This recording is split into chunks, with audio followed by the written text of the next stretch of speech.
Oke, Assalamualaikum warahmatullahi wabarakatuh. Pemula ya, Rek. Nah, di pertemuan kemarin, kita sudah membahas eh, di pertemuan pertama, kita ngebahas bagaimana prinsip relativitas Newton, kemudian bagaimana transformasi Galileo, yang mana itu ternyata di pertemuan kedua kemarin kita ngebahas kalau dua teori ini saling eh, berkontradiksi yang mana kalau satunya benar maka yang lain harus salah. Begitupun kalau yang satunya salah yang lain harus benar. Nah di sini ada dua mazhab kemarin, ada mazhab yang mendukung transformasi Galileo, ada mazhab yang mendukung prinsip relativitas Newton.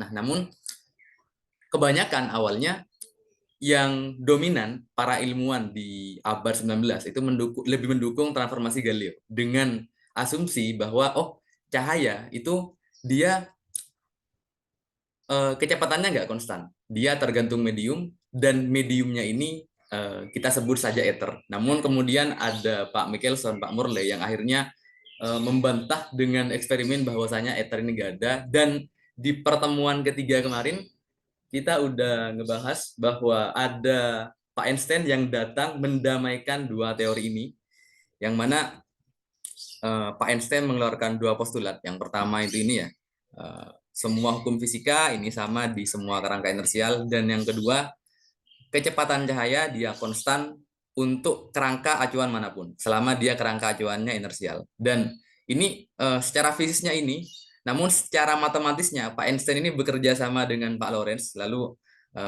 merumuskan yang kita kenal dengan transformasi Lorentz. Nah, di sini kita kemarin sudah merumuskan dan kita dapatkan persamaan untuk transformasi Lorentz itu ini. Oke, ini kita sudah kemarin menyelesaikan konflik antara transformasi Galileo dengan prinsip relativitas Newton. Nah, namun di sini sekarang permasalahannya apakah sudah selesai? Nah, ternyata enggak. Pada saat kita menggunakan transformasi Lorentz ini, ternyata ada beberapa konsekuensi yang akhirnya timbul dari transformasi ini. Nah, oke, salah satu yang akan kita bahas di sini, kita akan berbicara tentang yang pertama dilatasi waktu, kemudian yang kedua kontraksi panjang, dan ini masuk ke materi kita di hari ini. Oke. Nah, sebelum itu kita coba tuliskan ulang ya, persamaan transformasi Lorentz itu ini sebentar.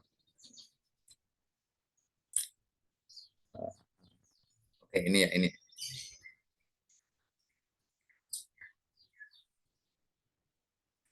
Ini transformasi Lorentz, benar. Oke. Bentar. Transformasi Lorentz. Oke, kita punya ini, atau kalau kita tuliskan dia dalam bentuk gamma ya, berarti dia X aksen sama dengan gamma X min VT, lalu Y aksen dia sama dengan Y, Z aksen sama dengan Z, dan CT aksen dia sama dengan ini, sama dengan gamma CT min V per CX. Oke, atau ini kalau kita tuliskan, bisa kita tuliskan dalam bentuk ini ya. Sebentar. Ini kita pindah dulu ya. Sebentar. Ini V per C kali CT. Oke.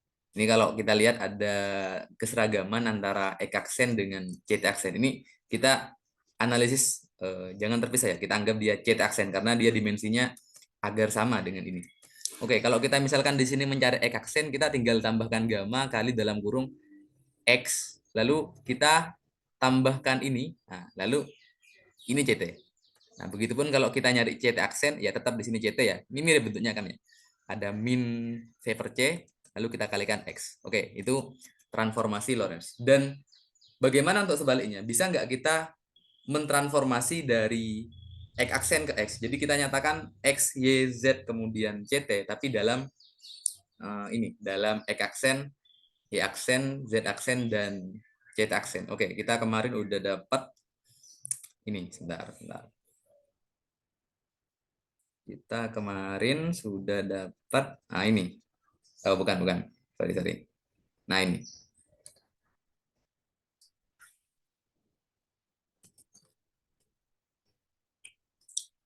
Oke, ini kita udah dapat dua transformasi yang berbeda ya. Pada saat ini kita mentransformasi dari eh, apa itu, dari koordinat S ke S aksen, begitupun dari S aksen ke S. Atau ini kalau kita tuliskan dalam bentuk gamma ya.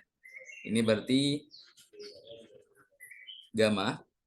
Lalu ini jadi sebentar. P per C, C aksen, yang ini kita ubah jadi gamma, lalu yang ini jadi V per C, C aksen plus V per C aksen. Oke, pada intinya di sini kita sudah bisa mentransformasi dari X ke X aksen maupun dari X aksen ke X. Nah, sekarang apa konsekuensi dari kita memakai ini? Nah, konsekuensinya ternyata di sini T tidak lagi sama untuk kerangka acuan S dan X aksen, begitupun untuk X. Jadi di sini akan ada yang kemudian kita kenal dengan dilatasi waktu, kemudian ada juga yang kita kenal dengan kontraksi panjang. Oke, sekarang kita masuk ke bahasan pertama.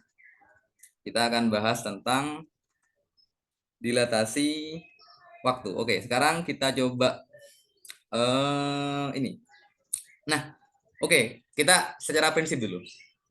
Dilatasi waktu ini merumuskan kalau kita menggunakan transformasi Lorentz, ternyata pada kerangka S aksen.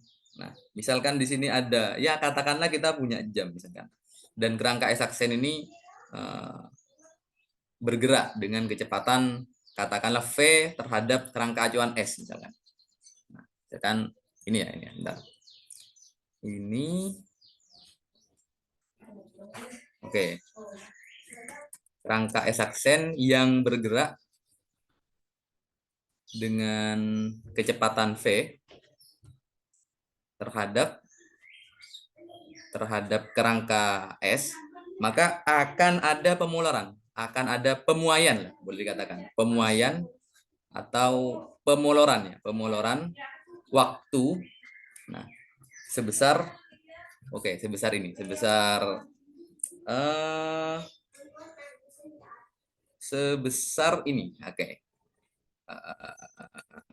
sebesar gamma.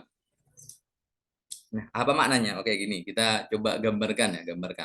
Misalkan kita di sini ada kerangka S. Kita punya kerangka S. Oke, ini kerangka S. Lalu ada kerangka S aksen. Katakanlah itu ini. Sebentar. Oh, sebentar. Minta copy aja.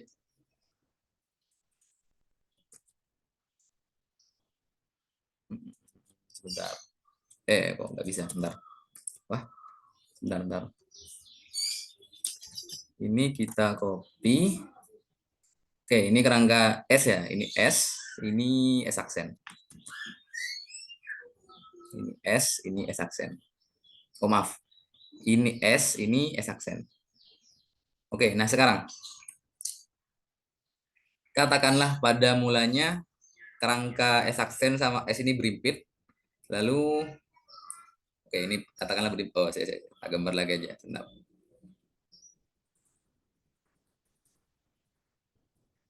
Oke, ini ya ini.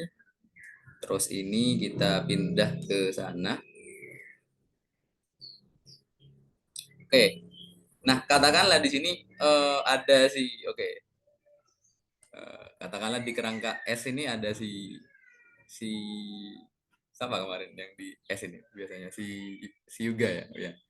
Terus si Kafit katakanlah ada di sini, ada di kerangka acuan S. Nah, dia pegang jam katakan, pegang jam.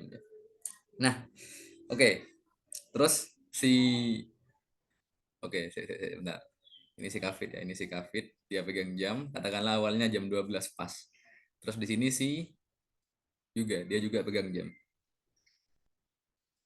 Nah, sekarang kerangka S aksen dia bergerak terhadap kerangka S dengan kecepatan V.